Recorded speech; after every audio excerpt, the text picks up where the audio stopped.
realização do seu projeto na USP sobre alfabetização e com História do Dia sendo trabalho empreendedor. Seja bem-vinda, Daniela Penha. É muito bom estar aqui com vocês. Rádio UNAERP. Experimente.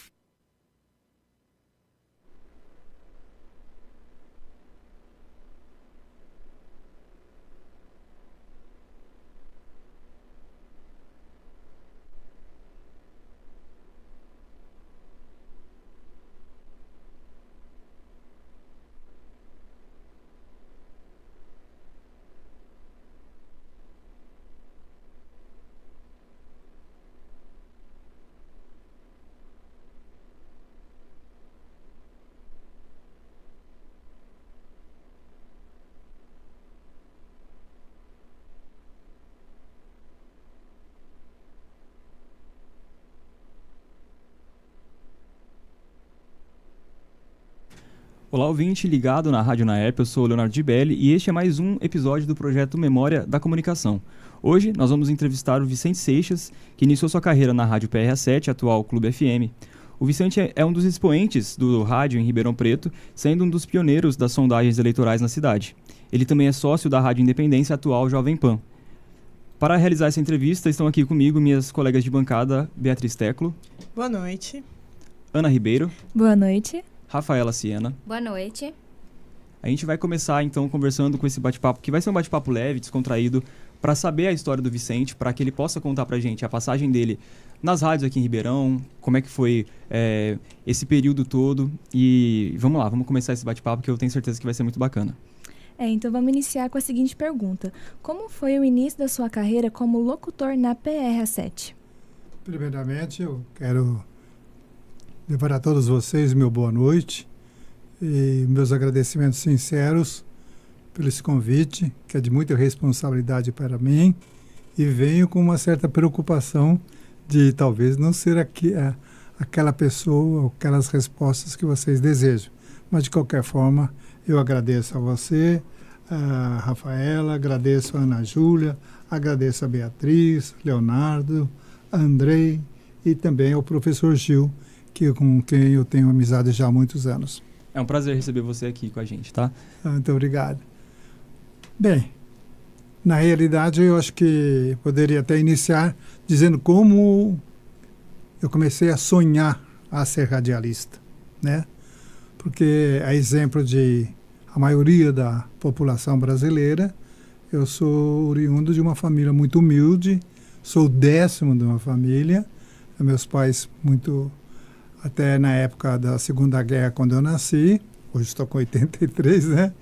E eles estavam vindo bem-sucedidos com uma panificadora, mas depois, com os corações maravilhosos deles, continuaram servindo a clientela sem poder receber e também nunca cobraram.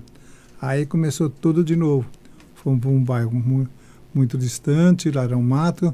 Hoje é um Jardim Paulista, mas na minha época era Vila Paulista, tinha lá umas 10 casas. E meu velho e bondoso pai ouvia o rádio toda noite. Estava lá com o radinho dele simples, ouvindo músicas sertanejas, noticiário, e eu ficava olhando meu pai o que é que passava pela cabeça dele. O tempo passou. Eu fui contar todas as minhas atividades comerciais, que vamos só tomar tempo. Mas eu fui trabalhar, meu primeiro emprego após ajudar meu pai, que era leiteiro, a gente entregava leite de casa em casa, e eu fui trabalhar numa alfaiataria, que coincidentemente era meu cunhado, casado com a minha irmã. E lá eu ouvia rádio, pensava no rádio. Aos domingos eu ia no programa A Hora da Criança, de Wilson Gasparini. E assistia o programa, ficava com uma vontade tremenda de participar daquele programa. Até que certo dia eu tive a coragem de enfrentá-lo e pedi uma oportunidade para que eu fosse um dos locutores. Tinha um locutor só no programa, o locutor Mirim, lá, o garoto. Aí ele disse que eu era grande, que não dava mais, que eu deveria procurar o departamento de esportes para ser da equipe esportiva, começar por lá. Aí eu me apresentei e pedi também, falei, você é muito pequeno ainda, precisa crescer. Aí eu voltei nele e falei, doutor, não deu certo. Então você espera que vai ter o programa juvenil. Essas crianças estão crescendo, nós vamos lançar o juvenil no auditório também. O tempo passou, eu fiquei naquela expectativa, até que foi anunciado que teria concurso para locutor. E compareceram lá 14 rapazes, né, para adolescência, e uma garota. E nessa oportunidade, nós nos apresentamos, talvez por proteção dele, pela da minha dificuldade de apresentação, do meu jeitão, banguelo, enfim, tudo cheio de complexo. Ele me deu um texto que rodava muito nas emissoras de rádio, chama Copacabana, o magazine mais feminino da cidade. Falei, está comigo aqui. Aí, quando ele nos deu o resultado, no domingo seguinte, ele chamou 2 rapazes, eu e mais um, e a garota. E disse assim, nós temos que gravar de novo com vocês, porque deu defeito a gravação e tal. Já pode falar a verdade, porque tantos anos já se passaram, né? Aí no caminho para o estúdio, ele falou assim, não é que deu defeito a gravação, é que vocês são menos ruins. Ele era bocudo, esse Wilson Gasol. Era o irmão do ex-prefeito, não é o ex-prefeito, tá? Uhum. Aí nós temos outra gravação, e um domingo não sai o resultado, o outro também não sai.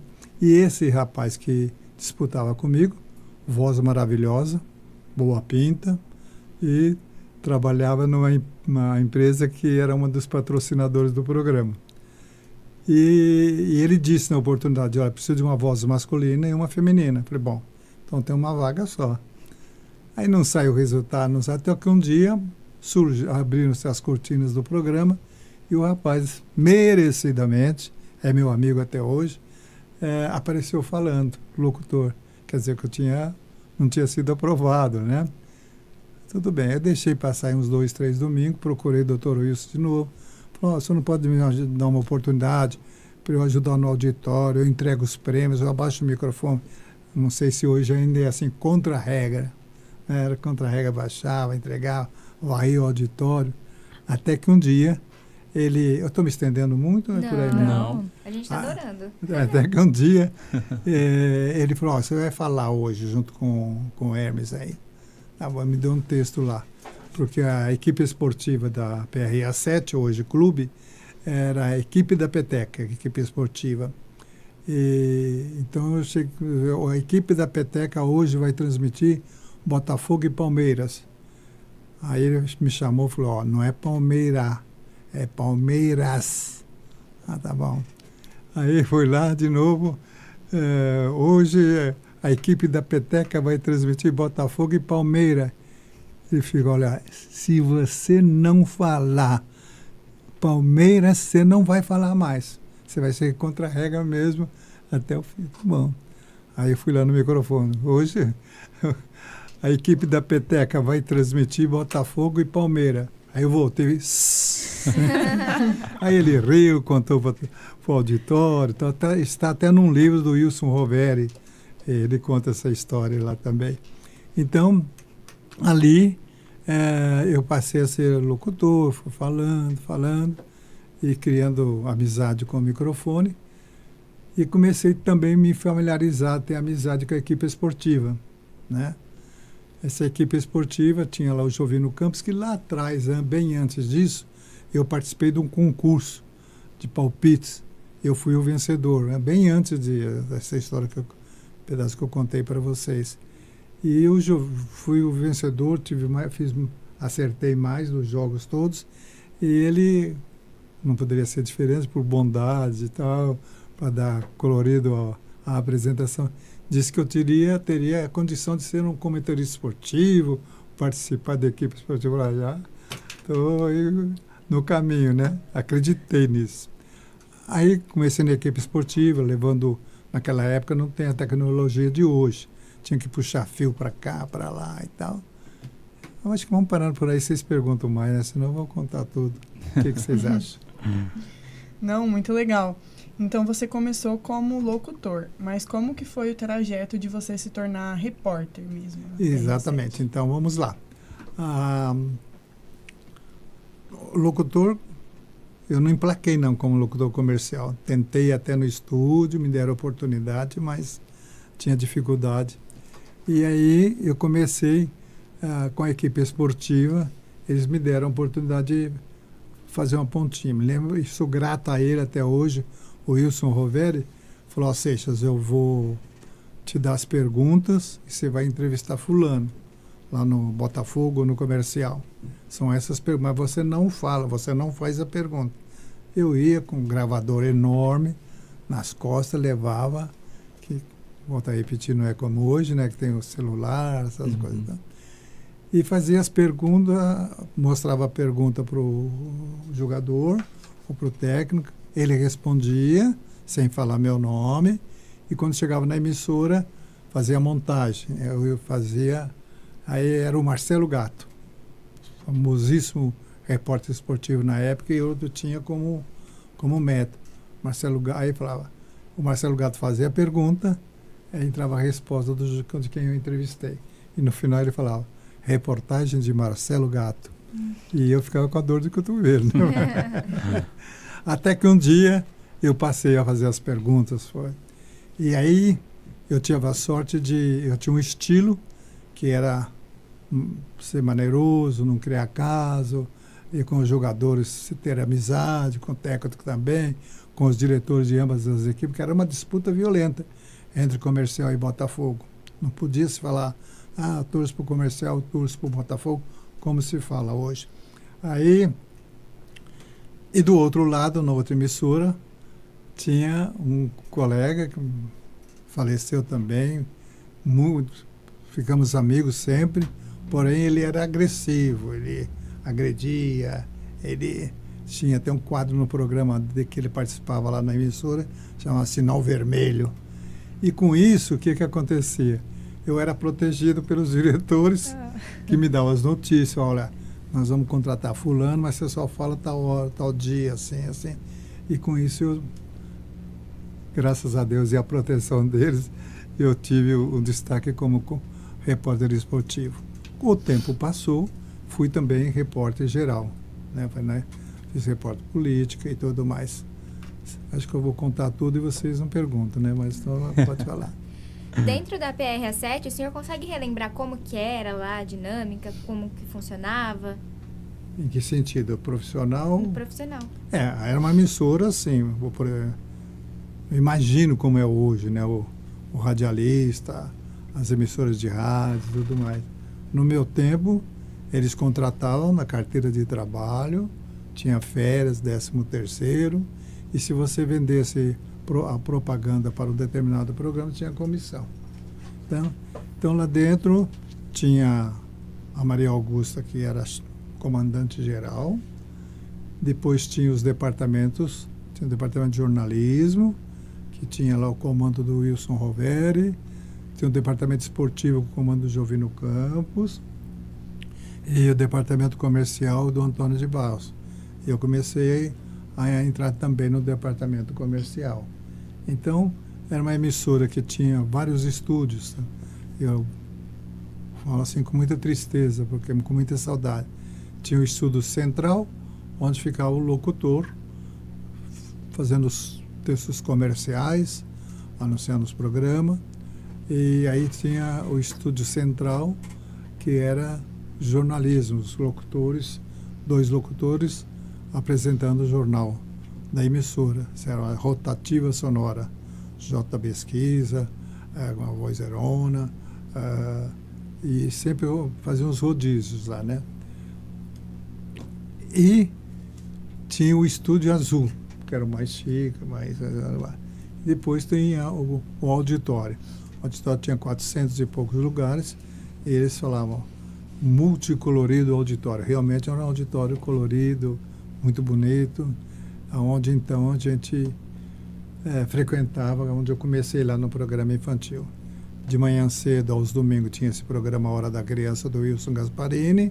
À tarde, no sábado, o próprio Wilson tinha Boa Tarde à Mulher, só a mulher que podia entrar, superlotava também, como superlotava o programa infantil, e depois tinha a noite, as quartas-feiras, os sábados, um geral. Aí por lá passaram o Moacir Franco, Aloysio Silva Araújo. Foi realmente uma escola, essa é a verdade. Calbi Peixoto passou algum tempo, não começou lá, passou muitas vezes, trazia cantores famosos da época, Emilinha Borba, Ângela Maria e tudo mais. Então, e tinha o departamento comercial, que era a vida, e o escritório. Então, era uma emissora que tinha várias salas, com dois, três andares. Eles tinham o Roquete Pinto. Era um estúdio onde se gravava as novelas, né? Tinha a radionovela, que hoje a televisão. Então, mudou tudo, na verdade. Com certeza. Você estava comentando que você passou de repórter esportivo apenas para ser repórter geral. Conta mais um pouco de como eram suas funções como repórter geral. É bem diferente do esportivo, porque o esportivo você ia lá no botequinho no começo da rua General Osório, sabia que os jogadores estavam tomando uns aperitivos e eu tinha liberdade de chegar neles. Então tinha liberdade, as perguntas eram mesmo, entrava dentro do campo. Hoje não, hoje vocês veem que tem um assessor de imprensa que indica quem vai falar. Isso, cada vez que eu vejo, até hoje, fico revoltado. Porque na minha época eu entrava dentro do campo com o microfone pesando 2 quilos. Tinha lá Pelé, eu estava entrevistando o Pelé aqui, olhando onde o Coutinho estava, o que o meu colega estava perguntando para o Coutinho, aonde estava o jogador do Botafogo, onde estava o outro.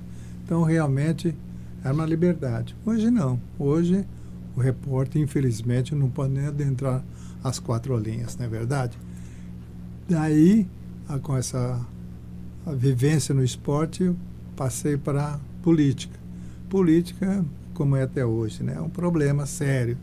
Então, eu entrevistava tive a oportunidade, aí já não era mais na PRA 7, era na Rádio Renascença, de entrevistar, embora nunca fui, o inglês nunca foi meu amigo, mas Christian Barnard, que fez a primeira cirurgia no mundo do coração. Entrevistei, vieram a visitar, foram ao centro médico, estava lá, e também Zerbini, que foi o primeiro cirurgião, que a primeira cirurgia cardíaca no Brasil foi feita por ele. E aí a Câmara Municipal, participar das sessões, entrevistar prefeito, vereador. E tem um detalhe importante, que Sebastião Porto, que dirigiu durante muitos anos a Rádio Renascença, ele me contratou para fazer uma pesquisa da eleição municipal. E naquela oportunidade, quem disputava a prefeitura na linha de frente? O Elson Gasparini, pela primeira vez, e o médico muito conceituado, fantástico, Paulo Gomes Romeu. E o Sebastião Porto me dava uma urna, juntamente com o rapaz para me ajudar, levava a urna com uma cédula, com os candidatos. E eu, então, ia nas casas, batia palma, dava a cédula, e ele já indicava, colocava nessa urna com a chave que ficava com o Sebastião Porto, ele abria, fazia a contagem, e o Gasparini sempre ganhava de pouquinho, assim, muito pouca diferença. E aí a fofoca começou, com razão. O Seixas trabalha na rádio, Gasparini trabalha na rádio, ele está protegendo o Gasparini. Então, o resultado não é esse, vai ser o Paulo Romeu, não sei o que. E nos comícios existia essa crítica. E eu, claro, preocupado, porque a minha reputação estava em jogo. O resultado é esse, eu estou com a consciência tranquila. Mas dizem que é o Paulo Romeu que vai ganhar. Aí começou a apuração na Cava do Bosque. Paulo Romeu na frente, Gasparini chegando. Na últimas 2, 3 urnas, Gasparini passou na frente e ganhou do Paulo Gomes Romeu, com aquela pequena diferença que a pesquisa que eu fazia mostrar. Não estou querendo dizer isso que... então estava certo. Foi um alívio para mim. Então aí começou, né? Deslanchou, mas na realidade eu passei a ser um corretor de anúncios, uma parte comercial, eu fazia os dois. Bacana. Falou muito, né? Não, que isso. A gente quer saber mesmo essas histórias e assim, quanto mais você falar, melhor. Isso tudo vai ficar registrado, né, pra gente, para as futuras gerações poderem assistir, né, e conhecerem. Falando mais um pouquinho sobre a PRA7, sobre os programas que você participou lá, a PRA7 foi uma rádio muito diferente, porque tinha auditório, né, uma coisa que eu acho que não tem mais hoje em dia, né, não sei. Mas como que era o formato desses programas, como é que acontecia? Era uma mesa redonda? Com a questão de ter auditório, ser programa para as crianças, programa juvenil e tal, é uma coisa bem bacana. Como é que era? Então vamos lá, no programa da noite, que era apresentado pelo Porto Alegre e também pelo Wilson Gasparini em outra noite, tinha as cantoras praticamente profissionais, né? Sônia Maria, várias cantoras e cantores também. E trazia convidados especiais, como que eu falei, Calbi Peixoto e outros. Isso era um programa, esse auditório preenchia, e a Rua Barão do Amazonas, ali que é a esquina com a Francisco Junqueira, tinha uma fila enorme, porque se saísse um que estava lá dentro, entrava o outro, né? E o programa infantil aos domingos, que depois passou a ter o infantil de 1 hora, que era a hora da criança, e o programa juvenil de meia hora, que é aquele que eu comecei a participar. Tinha, como já disse, o Boa Tarde à Mulher, que só entravam mulheres, cantoras também, tudo mais, do Wilson. E tinha o programa de estúdio. Tinha à noite, por exemplo, hoje as gravações não existem, aliás, não existe mais a participação por telefone. O ouvinte manda pelo celular, faz a gravação, e a programação roda como se tivesse. Na minha época, não. A gente interagia com o ouvinte. Então, existia à noite, por exemplo, o programa As Suas Ordens, Porto Alegre. Era uma discoteca na cabeça. Então, era 10 da noite até a meia-noite. Da 10 da manhã até a meia-noite, e tinha uma audiência fantástica também. Porque, na realidade, a televisão inexistia praticamente, né? Acho que nem seus pais tinham nascido. Você lembra qual era a frequência da PRA7? Era 750. 750? Era 750. Legal. A gente tem uma foto sua no início de sua carreira na PRA7. Você pode mostrar, André? É isso aí. Essas aí eram as crianças que aguardavam, o mundo já tinha entrado, lotou o auditório, eles aguardavam a oportunidade. Tenho muita saudade disso aí. Mais uma, então, porque na realidade eu não passei para vocês, o Wilson Gasparini apresentava o que aconteceu. Eu comecei devagar lá na locução. Aí aquele rapaz, meu amigo até hoje, como eu já disse, ele era de negócio, trabalhava em lojas, vendia máquina de escrever e tal. E ele viu que no rádio ele não ia ganhar dinheiro, aquele negócio dele era continuar lá na empresa que trabalhava. Ele preferiu sair. Aí só ficou eu e a garota que fazia, que infelizmente não lembro o nome dela, a locutora. Depois, o tempo passou, o Wilson Gasparini me chamou e falou: você se prepara que eu vou deixar fazer o programa. Eu vou passar para você. Aí já estava lá com meus 20 e poucos, 21, 22, sei lá, não lembro mais. Era essa foto que a gente tinha mostrado. Aí, aí nessa foto, por exemplo, eu fiz, me deram a chance de ser locutor comercial, mas não emplaquei, não. Fiz um tempo, mas tive dificuldade. Essa é do comecinho, então? É do comecinho essa? Comecinho da carreira. Bem na carreira, uns 2, 3, 4 anos depois que eu estava como eu. Legal. Comecei a dominar lá e conquistar as amizades dos diretores. E tanto é que tem outras fotos que eu entrevistava por telefone. Sim. Então, às vezes eu saía na rua para fazer a entrevista, não conseguia, voltava e do estúdio a gente telefonava para o entrevistado e ele sempre ajeitava para a gente fazer a reportagem. Legal. Qual o nome mais importante, assim, ou não precisa ser um só, tá? Pode ser alguns, que você pode citar que você já trabalhou na PRA7? Qual o nome importante que você já trabalhou junto? Não, são os nomes locais, né? Por exemplo, trabalhei com Coraúce Neto, trabalhei com Álvaro Neto, uma voz fantástica de locução, companheiro. Trabalhei com o próprio Wilson Gasparini, né, que ele fazia locução também, ele era diretor de locução. Trabalhei, vocês nunca devem ter ouvido, Geraldo Ramos, uma voz fantástica. Trabalhei com Maria Carolina, que ela apresentava o programa. Maria Carolina, devo muito a ela também. O tempo passa, né? Ela apresentava o programa também. Porto Alegre, já falei. Evaldo Júnior, faleceu recentemente. J. Pesquisa, que está no ar até hoje aí pela Clube, né? J. Pesquisa, uma voz, né? Sebastião Porto, né? Só que ele era mais de direção, mas trabalhei com ele, devo muito a ele também, era muito exigente. Silveira Lima, trabalhei com ele. Sebastião Xavier, né? Sebastião Xavier, quem mais? Elton Pimenta. Sim. Nossa, Elton Pimenta foi locutor. Ele transmitia, eu era repórter. Eu sempre, até hoje, sou assim, ansioso, afobado. E me lembro até hoje que ele estava transmitindo o jogo e ia me anunciar, falou assim: e vamos agora movimentar o afobadinho 66, Vicente Seixas. Fala aí, Seixas. Elton Pimenta. Nossa Senhora. Bastante gente, então, né? Jovino Campos.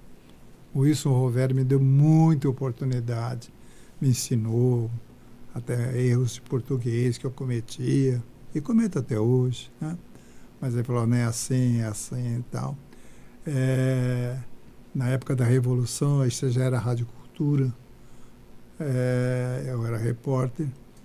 E eu ouvi dizer que estava um movimento para mudar o regime no país. Aí, falei, Roveri, tem isso assim, mas estou preocupado em fazer. Ele falou, não, você... telefone, eu pergunto se tem isso, se tem polícia, se tem não sei o quê. Aí o colega lá acho que não sei se era São Paulo ou Rio, eu falava, estão invadindo a rádio aí? Sim. Mas prenderam alguém? Ele falava, não. Então, o Roveri colocou no livro dele a reportagem do sim ou não. Sim, não. Então, botou isso ao Roveri. Nossa, locutores esportivos. Moacir Franco, o senhor chegou a trabalhar? Moacir Franco, que ele era cantor, né? Sim. Mas convivia com a gente. Até dizer que nós tínhamos uma certa semelhança física e tudo mais. Ele era um bom papo, ele morava lá no fundo da rádio mesmo. Ah, é? Caramba. Morava lá. Mas logo depois ele foi para São Paulo, Moacir Franco. Vocês me pegam assim de improviso. São muitos nomes, né? Grandes muitos nomes, na verdade, né? Era diferente, né? O rádio hoje, eu admiro o rádio de hoje, porque ele é dinâmico, né? A moçada aí, os locutores, eles participam, o ouvinte interage já com a sua gravação, tem aquele manejo. Eu acho que o rádio de hoje evoluiu muito. Com certeza. Evoluiu, e uma oportunidade que os ouvintes têm de participar, não precisa ficar naquela... Aconteceu, por exemplo, o último programa meu ao vivo foi na 79, aos domingos, das 7 às 9 da manhã. Aí eu tinha a participação do ouvinte. Felizmente, graças a Deus, era sempre repetida, praticamente as mesmas, porque elas tinham uma sistema de como conseguir a linha. E outros reclamavam que não conseguia falando comigo no programa. Mas era coincidência. Hoje não. Hoje vocês recebem a gravação, né? E essa... Se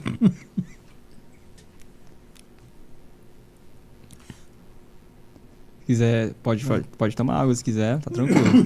Desculpa, Fica tranquilo, fica à tá tudo vontade. certo. Faz parte. Ao vivo é assim mesmo, né? Tem algumas outras fotos também que a gente quer mostrar, né, Ana? Sim, vamos lá. Desculpa aí. Imagina. Você poderia explicar pra gente mais ou menos o contexto Isso dessa é cortando, foto? né? Lógico. Sim. Vamos Ó, lá. você poderia explicar pra gente o contexto Aí, ó, por dessa foto, exemplo, as pessoas que estão Quem nelas? está nessa foto? O Wilson Gasparini, que está com a faixa lá, que vai ser um programa de aniversário do programa. Eu, então, de terno branco ali, né, lembrando meus tempos de alfaiate, eu mesmo fazia minhas roupas. A Maria Carolina, como eu já disse, e o Hermes Alves Moreira, que é o rapaz da voz bonita, bom amigo, sabia falar direitinho, mas que preferiu seguir outra carreira profissional. Mas bem sucedido hoje profissionmente. Ah, que E bom. merecidamente. Você foi o pioneiro nas sondagens eleitorais. Você estava até comentando agora a respeito das eleições do Wilson Gasparini. Qual foi a primeira cobertura política que você realizou? Difícil, né? Participei desde que eu passei a ser repórter geral, a gente ia nas apurações, a gente entrevistava os candidatos. Falar primeira não tem como falar assim, porque... Então, vamos mudar. Qual foi a mais importante, a mais marcante? Foi essa o que você citou agora? Eu acho que sim, porque ali tinha dois aspectos. Eu era o repórter e eu fazia pesquisa. E tinha o meu nome em jogo, Sim. né? Então foi emocionante. E depois nós tivemos outras, por exemplo, da época era Arena e MDB. Agora é a hora da MDB, é a hora de mudar e tal. Foi muito movimentado. Então, foram várias eleições que eu, como repórter, participei também e agitadas. Lá na Câmara, então, era à noite as sessões eram à noite e os vereadores da oposição da situação sempre discutindo violentamente. Aqui a gente tem mais uma foto também. O André vai colocar pra gente. Aí eu já... Não era essa. Calma aí, deixa a gente colocar a certa.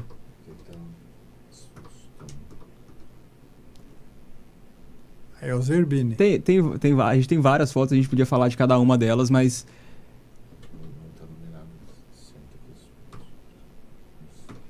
Qual que é?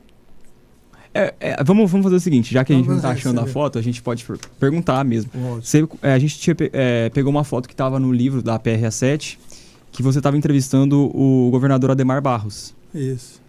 A gente imaginou que deve ter sido alguma coisa marcante ali, né? Porque essa foto tá no livro e tal. Foi marcante porque os repórteres não podiam entrar. Sim. Segurança não permitia do governador. Mas eu, com o meu jeito bobo de ser, eu consegui autorização e fui lá na porta entrevistá-lo. Então, foi muito marcante a entrevista dele. Não lembro os detalhes, mas foi muito repercutido, né? Muito Legal. marcante. Então, tem outras fotos aí, por exemplo, no esporte, Gilmar foi um goleiro famosíssimo, deu Pelé, Coutinho e muitos outros. Daqui a pouco a gente passa então mais algumas fotos, aí Tudo você pode bem. comentar pra gente sobre elas. Pode ser? Claro, fica à vontade. Tem mais algumas perguntas pra gente saber.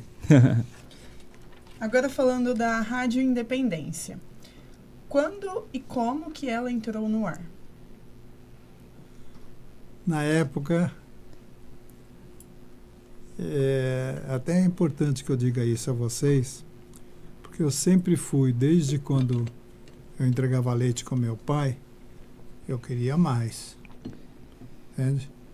E eu sempre digo até hoje que, graças a Deus e à proteção dos amigos, eu sempre fui levado para frente. Por exemplo, uma das clientes, uma das freguesas porque a gente entregava litro de leite de casa em casa. Ela é minha professora no grupo. Então, eu entregava o leite na casa dela, mas aí eu passei a trabalhar na alfaiataria. Tentei ser engraxate, com a caixinha não deu certo. Lavava uns quintais aí de algumas famílias para ganhar uns trocadinhos.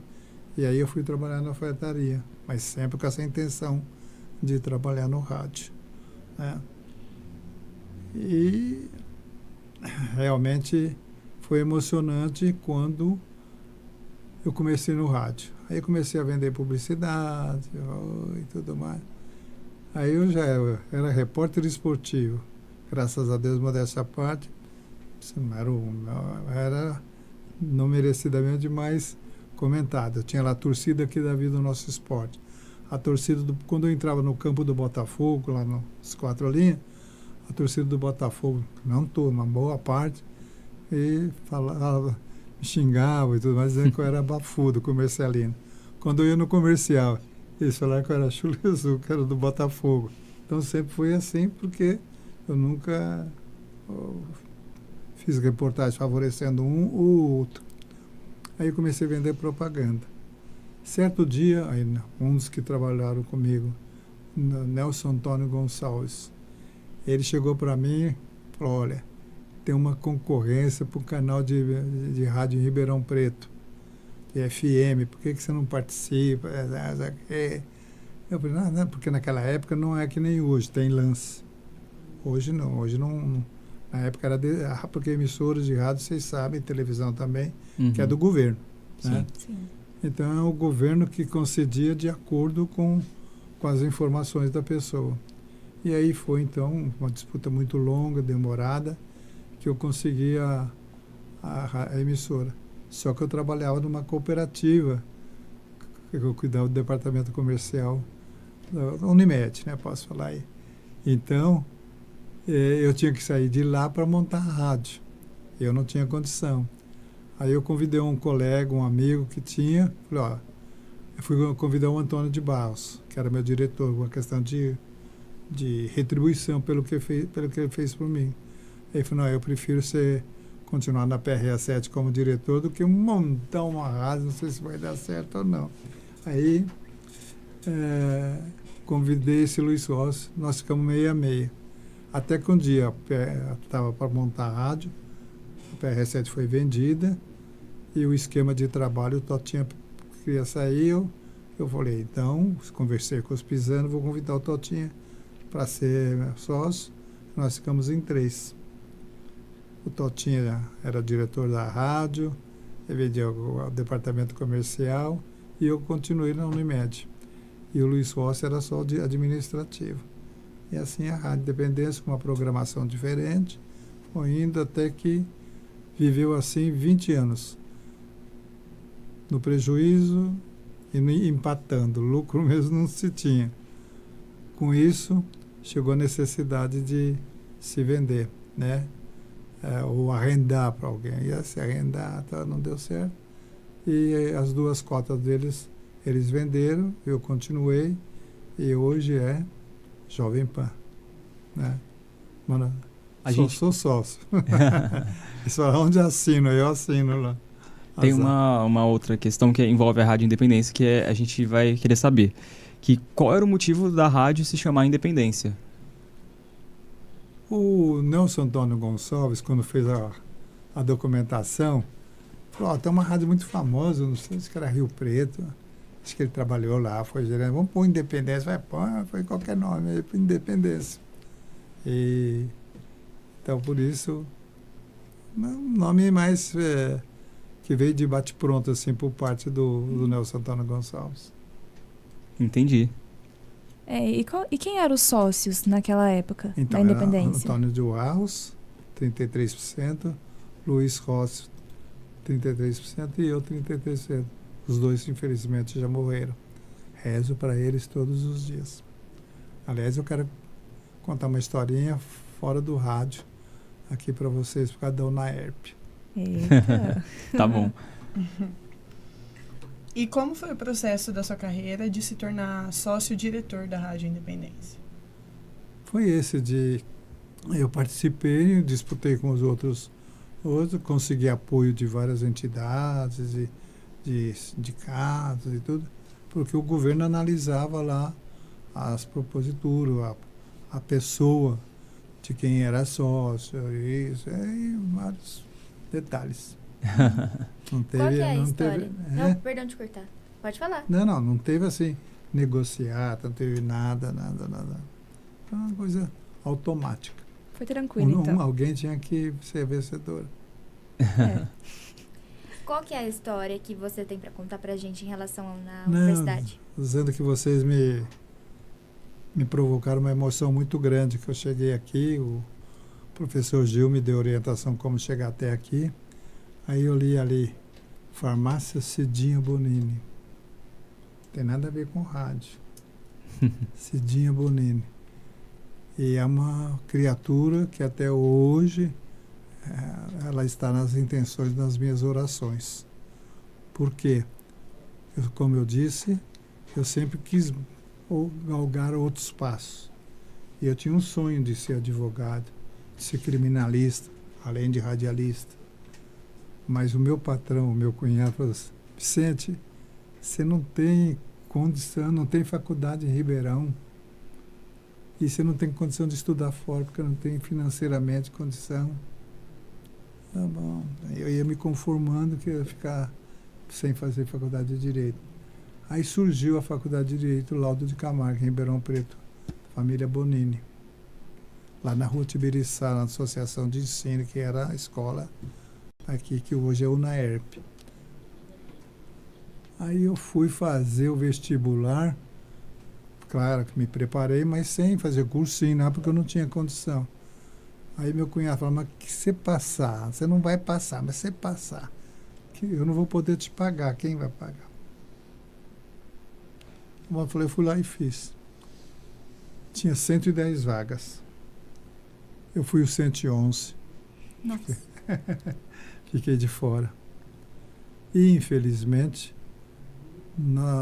naqueles dias de comemoração, faleceu um dos 110. Foi muito triste. Era eu fiz amizade com ele antes do vestibular. Né? E o nome dele é Eletro Humberto Bonini, filho da dona Cidinha e do doutor Eletro. Aí eu não podia trancar matrícula porque tem que cursar o primeiro ano. E a namorada do meu vizinho, que era tintureiro, entregava terno que nem eu na rua, trabalhava na casa dela. E comentou que eu ia ficar de fora e tal. A dona Cidinha mandou me chamar. Falou assim, olha, porque o meu nome é Justiniano, Vicente Justiniano. Eu estou sabendo da sua história, que você não vai poder se matricular e tal. Você vai estudar no lugar do meu filho. E quando eu chego aqui e vejo lá Cidinha Bonini, me emocionei muito. Aí ela falou, quando você puder pagar, você fala comigo, a gente vai passar para outro. No terceiro ano eu a procurei. Falei, doutora Cidinha, eu continuo não podendo pagar, mas eu vou parar para só dar oportunidade para outro.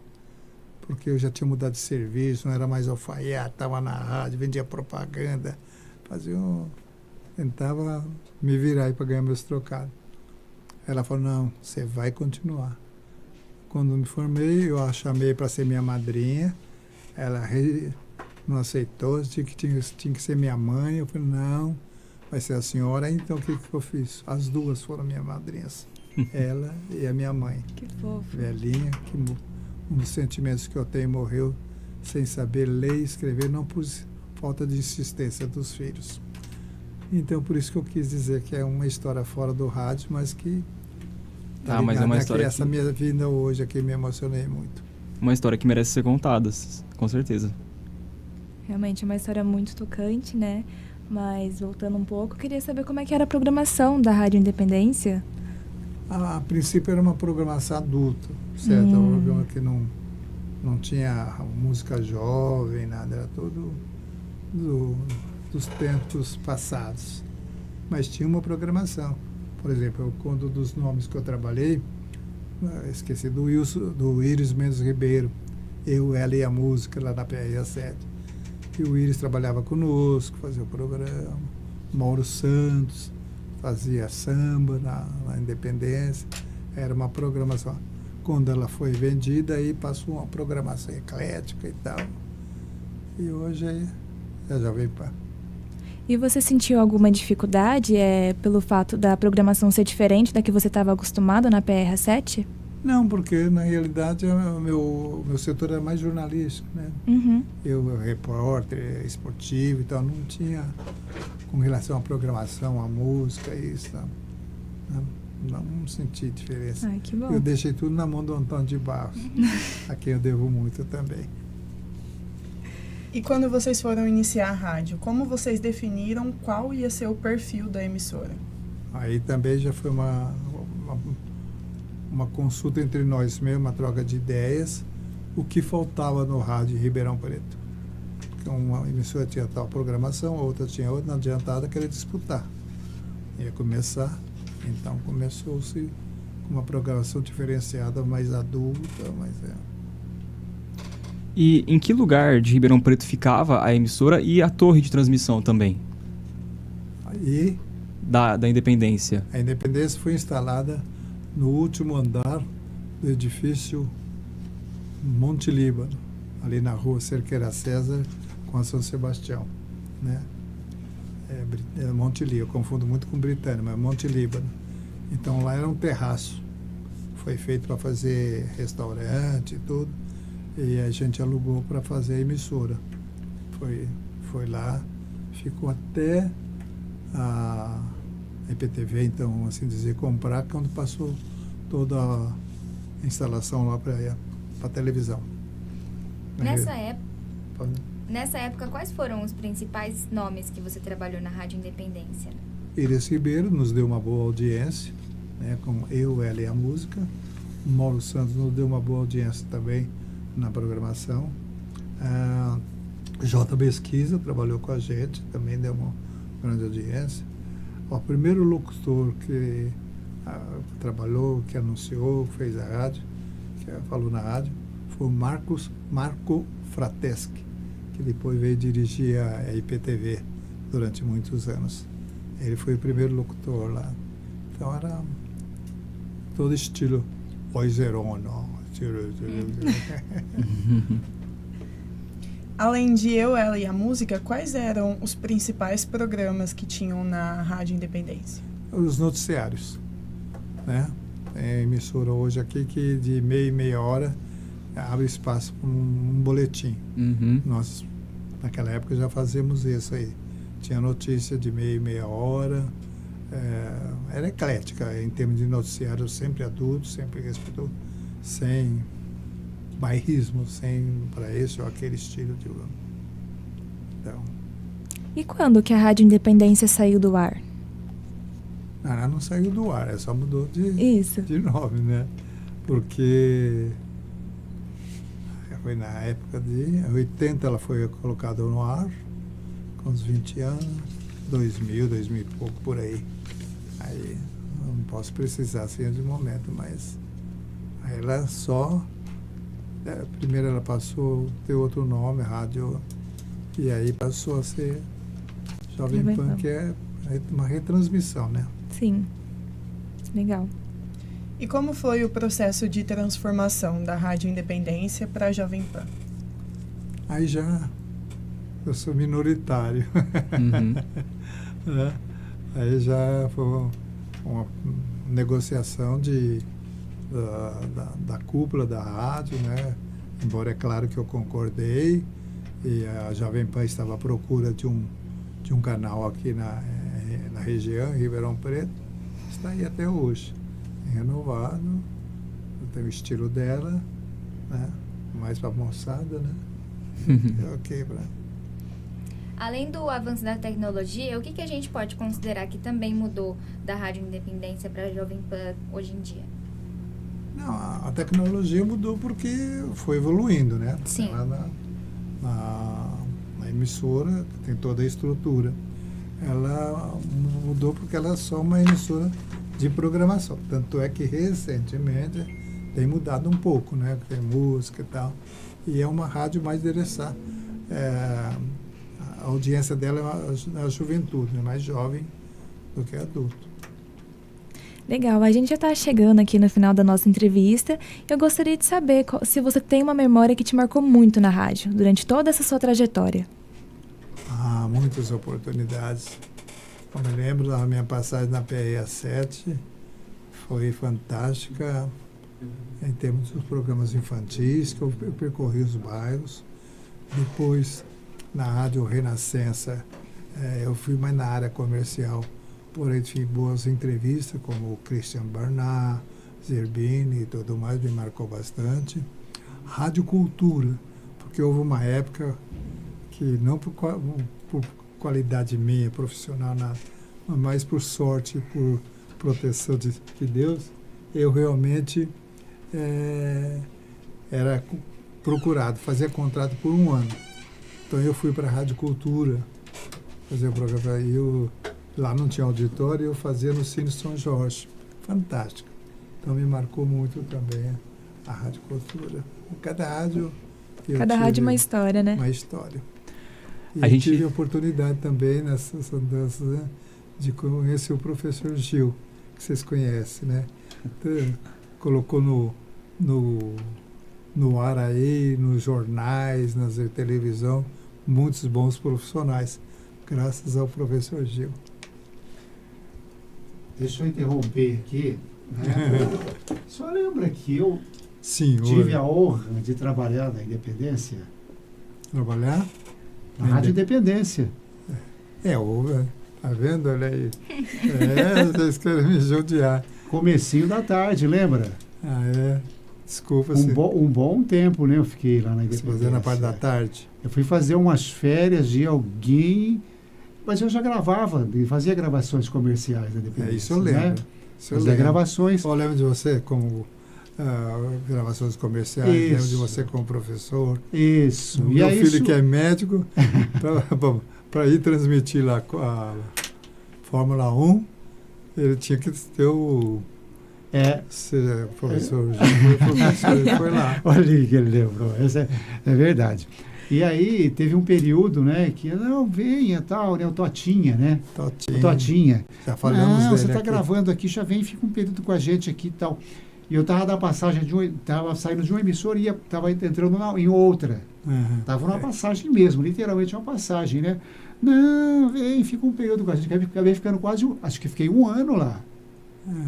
E foi um ano muito bom mesmo. Porque eu vivia mais a Unimed do que a rádio. É verdade, né? Eu vivi mais a Unimed. E o Totinha, que era a pessoa que cuidava de tudo ali, né?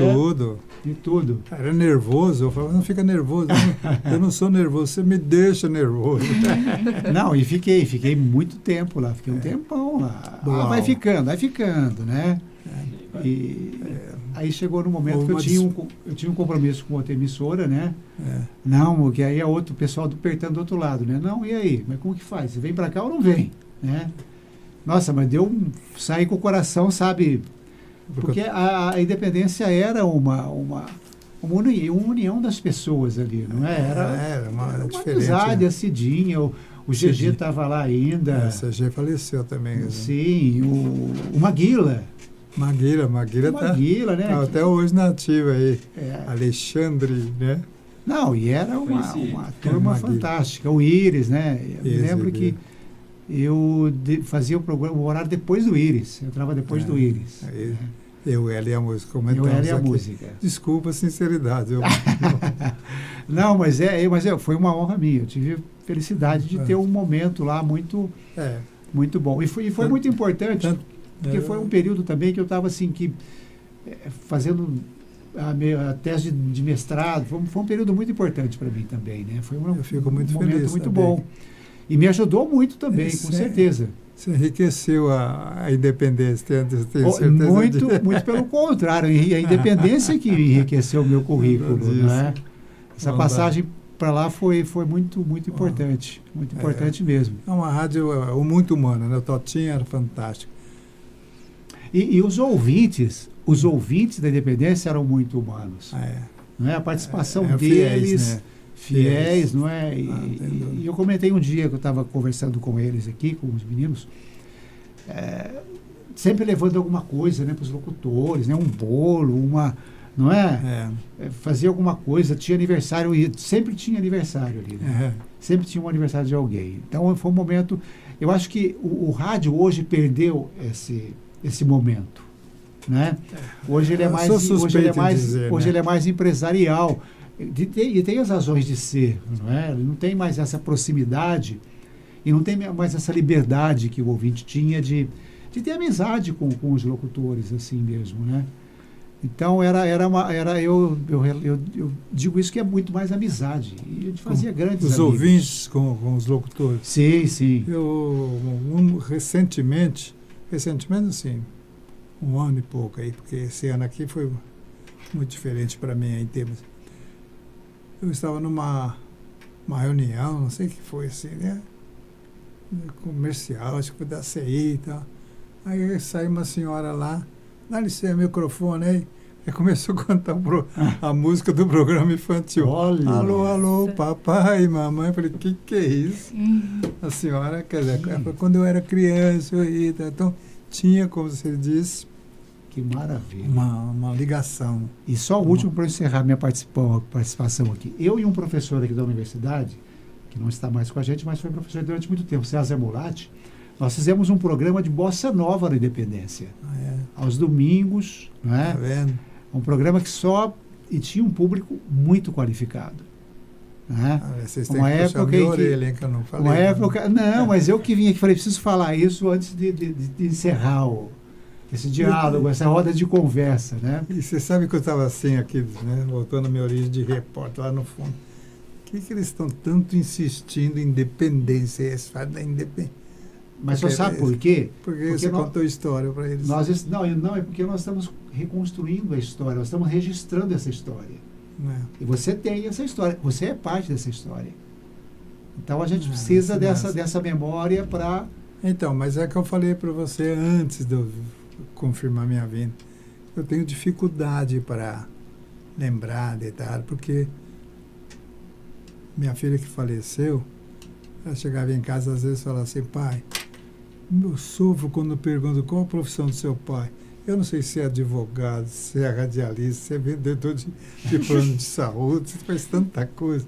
Então essas muitas coisas é que realmente às vezes eu costumo brincar, que a minha mãe me fez cabeça grande, mas não pôs muita inteligência dentro, não. Não, eu acho muito pelo contrário. Mas acho que sim, toda colaboração sua, para nós aqui, é muito importante. Toda colaboração é muito importante. Cada convidado que Memória vem da aqui, comunicação, só no título aí. Sim. Cada convidado que nós trazemos aqui tem esse propósito, não é? De nos municiar de informações que nós não temos. E que uma geração que está vindo aí vai ter uma carência muito grande também dessa informação. Mudou o rádio, né, professor? Sim. Mudou. Hoje, eu não vou dizer que nem se melhorou, se piorou, não é isso, mas são estilos diferentes. Sim. E se prepara, porque no futuro vai mudar mais ainda. Vou deixar vocês aí. Muito obrigado. Só dizer que é uma honra recebê-lo aqui, muito feliz mesmo em reencontrá-lo. E muito bom disponibilizar esse tempo seu para a gente aqui. Muito obrigado mesmo, antes de qualquer coisa. Eu agradeço de coração. E desde quando o primeiro contato, eu estava em convalescência, vinha de uma cirurgia muito delicada, eu dizia que não tinha condição física de me locomover, e passei a dizer que eu não sei o que eu poderia falar, mas as meninas aí, os jovens aí me deram força, e desculpa se eu não correspondi à expectativa, tá bom? Não, mas que muito isso, mas obrigado, é isso eu agradeço a vocês de coração. E onde eu estiver, eu estou às ordens sem favor algum. É isso, mas é justamente isso que o Gil falou. A gente está aqui para fazer esse registro, para ter essa memória. A gente traz aqui, já trouxe várias pessoas, né? E o nosso objetivo aqui é esse, a gente ter esses programas para que as pessoas possam assistir, conhecer a história do rádio em Ribeirão. E esse ano é um ano especial, porque é o ano que Ribeirão completa 100 anos de rádio, por conta da PRA7 mesmo. Então, para mostrar para você que a ideia aqui desse programa é trazer mesmo essa questão da memória do rádio, e toda contribuição é válida, eu queria perguntar para você assim, como que você enxerga, na sua opinião mesmo, essa questão do registro da memória do rádio na cidade, porque o rádio é história, né? É um veículo de comunicação que, assim, revolucionou a humanidade, até hoje é um veículo que é muito... as pessoas ouvem a rádio até hoje. Então, qual que é, na sua opinião, a importância desse registro, dessa memória? Feliz de quem realmente teve essa ideia de recordar o passado, trazer o passado e para fazer esse arquivo da história do rádio. Porque o rádio não vai acabar. Não vai acabar, porque no carro tem que ter o rádio. Uhum. A senhora que está lavando lá no tanque tem que ter o radinho. A pessoa que está tomando banho tem que ter o radinho. Então o rádio não vai acabar. O que mudou e que poderá mudar mais outras vezes é o estilo de se fazer rádio. Sim. Mas cada época tem o seu valor. Não é verdade? Então, se na minha época só poderia trabalhar porque eu tinha o vozeirão, hoje todas as vozes são importantes. E é isso mesmo, ninguém é melhor que ninguém. Todos nós somos iguais dentro de cada um daquilo que Deus nos mandou para que nós viéssemos aqui. Uhum. Entende? Eu sempre confiei nisso e eu sempre corri atrás de atingir um objetivo, mas confiante em Deus. Então, Leonardo, eu acho que é por aí, né? Eu acho que o rádio é importante. Eu fico muito feliz, a Rafaela aí, que já me recepcionou lá, na Júlia, viu? E também a certeza, Beatriz, de que vocês estão fazendo a história, trazendo a história do rádio para o futuro. E com o Andrei aí no controle das gravações, né? Sem vocês que ficam atrás, né, na parte técnica, o rádio não existiria. Não Com existiria certeza. sem o Maguire, não existiria sem o GG, não existiria sem Nelson Spadini e tantos outros. Então, parabéns pelo seu trabalho. Obrigado. Tá? Parabéns pela maneira de vocês caminharem. E fico feliz em ver jovens assim, interessados pelo rádio. Agora, para a gente finalizar, vamos fazer uma brincadeira. A gente só vai colocar algumas fotos ali que a gente tem. Aí você pode comentar um pouquinho sobre cada foto, falar o que estava acontecendo, se você lembrar também e tal. Só para a gente brincar agora. É que eu comentei com o Gil, as fotos, eu nunca fui ligado a isso, Uhum. né, de guardar fotos e tal. E minha esposa, que Deus a tenha também, que fez os álbuns, mas não fomos felizes em termos de datas. Mas valeu. Passa algumas Com todos os pra gente. olhos. Essa daí foi a primeira que a gente Então, passou. ei, cabelão, hein? Olha o meu cabelo. Saudade do cabelo. Então tentei ser locutor comercial. Aí o Wilson Gasparini, que eu já falei, o Hermes, Maria Carolina. Aqui na Rádio Cultura, Walter Pottioli lá no violão, no acordeão, não sei. As crianças iam lá no estúdio também, Uhum. e a gente fazia os programas nos bairros, lá na sede do Botafogo, no Parque da Vila Virgínia, do Ipiranga. E esse era o conjuntinho que acompanhava. Aquela que está no microfone, Nilza Mara de Souza. Eu tinha certeza que ela seria uma cantora famosa no país. Mas interior, já viu, né? Ficou por aqui. E também já faleceu recentemente. É a vida. Aí então é Christian Barnard. Eu sei, como eu não sabia inglês, ele falava um português. Então ele quebrou o gato. Quebrou o gelo. Aí o Zerbini que estava acompanhando. Também o primeiro cirurgião de coração no Brasil foi ele que fez. Primeira cirurgia, né? Aí na Rádio Cultura, a direção da época fez com que eu participasse do programa Cidade contra Cidade. Eu disputei com Piracicaba, não lembro a cidade. Piracicaba, né? E aí o programa do Silvio Santos na TV Tupi. Então aí eu montei a programação em Ribeirão. Esse aí era um japonês que andava com bicicleta com uma roda só. Tinha que ter... Existiam várias tarefas, né? É uma curiosidade. Aqui quando eu fui estrear na Rádio Cultura, no auditório, descendo ali aquela... Rádio Cultura Descendo, tinha o Cine São Jorge, eu tenho lá até hoje, não sei o que funciona. Era essa meninada aí que participava, que ia lá bater palma pra gente lá. Como repórter esportivo, Gilmar, goleiro do Corinthians do Buenos Aires, que sempre me atendia nas reportagens. O que é esse negócio grandão que você está segurando ali? Ó? Do quê? Um negócio grandão na sua mão. É o microfone da época. Olha só, né? O microfone que era 2 quilos. 2,5 quilos, olha lá a antena quem dele. Tem gente que vê hoje e não acredita, né? Fala, nossa, como assim? Hoje é o celular, né? Às vezes. Esse aí é o microfone. Descer, subir aquelas escadas que hoje, para eu olhar, tem que ir segurando o correio mal.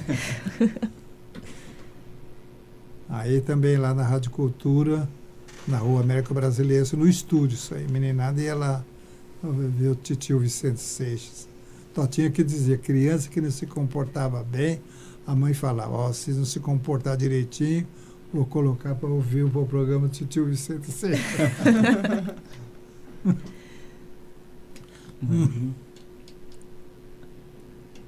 Aí o auditório da PRA7.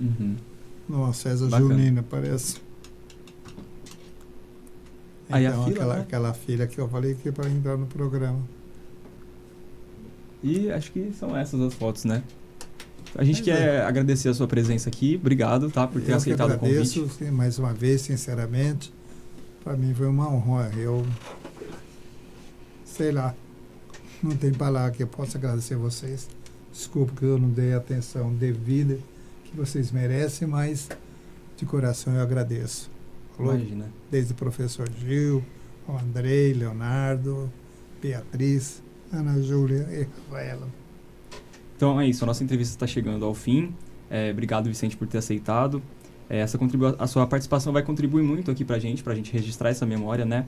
Depois a gente vai mandar para você o vídeo, né, que vai estar na internet. E é isso, a gente está aqui para remontar a história do rádio. Eu quero agradecer também ao Gil, nosso coordenador de curso, que proporciona pra gente essa experiência, né, de conhecer nomes do rádio, de ter essa experiência de fazer essas entrevistas que demandam tanto trabalho para montar, várias discussões em grupo, é uma coisa complicada, mas que no final dá tudo certo, a gente se entende, faz parte da profissão, né? Agradecer também ao Andrei por estar aqui fazendo o trabalho técnico pra gente. É o que você falou, sem ele, sem o Léo Rabelo aqui da rádio, a gente não consegue, né, simplesmente não tem o programa, né? Quero agradecer também as minhas colegas de bancada. Pode falar tchau um por um. Vou falar. A Bia Teclo vai falar tchau agora. Muito obrigada por essa oportunidade, Obrigado Vicente. A vocês. Eu estou muito feliz de poder estar participando dessa história também, estar ajudando a registrar tudo isso. E boa noite. Obrigado, boa noite, Beatriz. A Ana Ribeiro. Boa noite, gente. Muito obrigada, Vicente, por ter disponibilizado um tempo para vir falar aqui conosco. Realmente foi muito enriquecedora essa história. Bondade sua, Ana Júlia, de todos vocês, tá? Obrigada, Vicente, por estar aqui com a gente. É muito importante para nós, alunos de jornalismo, entender como é que é o passado para a gente poder reproduzir todas as coisas boas agora no presente e no futuro. Então, é muito enriquecedor e especial para a gente. Eu costumo dizer assim, que feliz daquele que tem história para contar, né? Porque às vezes fala, o Seixas vai falar, vai contar a historinha dele e tal. Mas feliz de que vocês estão guardando a história, isso é muito importante. Então, meu abraço estreito, que significa tudo de bom, tá? É isso. Então, o Memória da Comunicação de hoje vai ficando por aqui. Você continua ligado na programação da Rádio Naerp. Agora tem muita música que vai rolar até para sempre. Então é isso. Boa noite para quem acompanhou até aqui. Obrigado, até a próxima. A Rádio Naerp dá voz à sociedade.